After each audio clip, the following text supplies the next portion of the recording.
Materials and methods. In this study, two organic fertilizer products, liquid fish fertilizer and granular organic fertilizer, were analyzed for their nutrient content and potential usage in agricultural practices.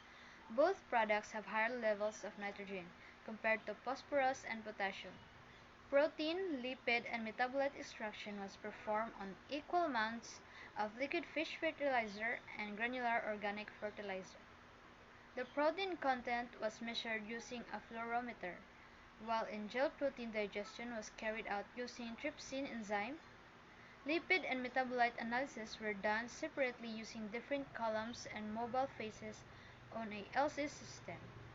Overall, the liquid fish fertilizer was found to have a mass of 27.5 to 1.0 mg, with protein, lipid, and metabolite extraction methods utilized for further analysis.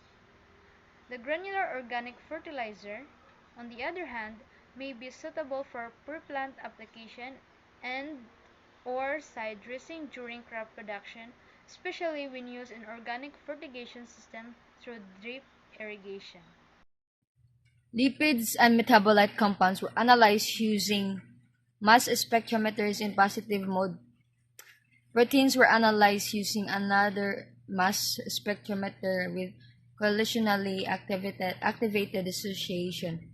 Data were analyzed using Proteome Discover for proteomics and metaboscapes for lipids and metabolites. Proteomics. Proteomics analysis showed that hemoglobin and keratin were the major protein detected in GOF, while parvalbumin and trypomyosin were abundant in LFF.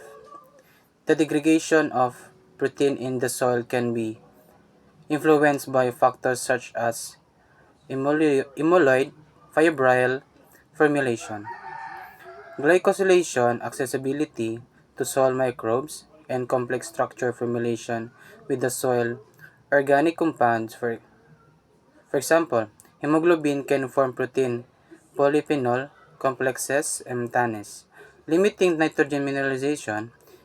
Keratin's molecular architecture, including disulfide bond and glycosylation, makes its resistance to microbial degradation. The high level of hemoglobin and keratin in GOF suggests lower nitrogen mineralization rates compared to LFF. This finding highlights the importance of protein structure and composition in influencing soil nutrition cycling process.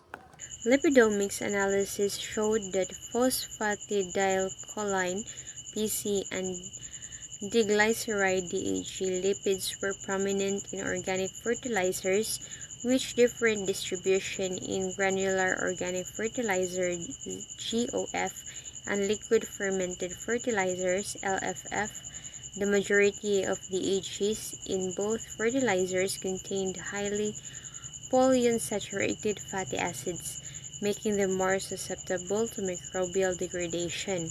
On the other hand, PC lipids in GOF with long chain structures and high degrees of fatty acid saturation may degrade more slowly and release essential elements. The diverse array of lipids identified in organic fertilizers indicates their potential impact on improving soil health, serving as carbon and energy sources for lipids-degrading soil microorganisms. Long-chain lipids, especially those with more than 20 carbon atoms, play a crucial role in carbon stabilization and the humidification process during the accumulation of soil organic matter. The metabolite identified in the study were categorized into different groups such as amines, amides, polyols, organic acid, steroids, vitamins, isoprenoids, and plasticers. A comparison between two organic fertilizer, LFF and GOF, showed that LFF had a richer source of metabolites, indicating potential differences in their effects on soil nutrient cycling and microbial communities. Some specific compounds were found exclusively in either LFF or GOF, such as esteramide and LFF, and capsaicin and GOF. Fatty acid amides were more abundant and LFF, which may play a role in stimulating soil microbial metabolism. Phenols like P-cumaric acid, ethyl ester, and gingerol were also abundant, and LFF with potential effects on soil dehydrogenase activity and antimicrobial activity, respectively. The high acidity and abundance of organic acid in TLF could potentially reduce in soil pH and suppress soil-borne pathogens in the long term. Bile acids present in LFF could contribute to its low pH and bacterial degradations. Products of bile acids could pose rest to invertebrates in agricultural soils. Progesterone, a steroid hormone found in both LFF and GOF, could accumulate in soil and have adverse environmental impacts. Overall, the study highlights the diverse range of metabolites that is present in organic fertilizers and their potential effect on soil health and the microbial communities. More research with statistical analysis and replications is very needed to further understand the specific impacts of these metabolites on soil ecosystem. Conclusions.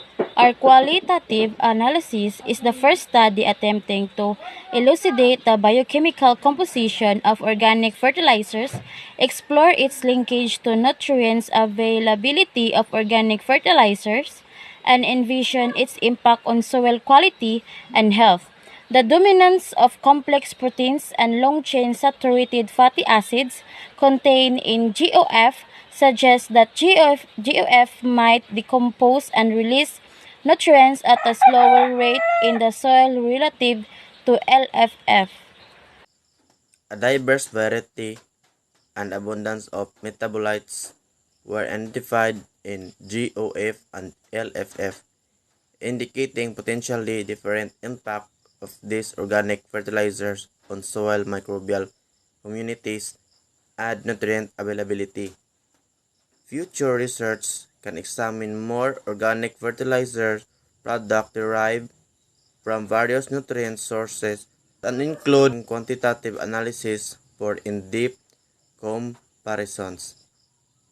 Overall, our study demonstrates the complexity in biochemical composition of organic fertilizers and suggests the need to further understand how organic fertilizers with different biochemical profiles influence nutrient cycling, soil health, and environmental quality.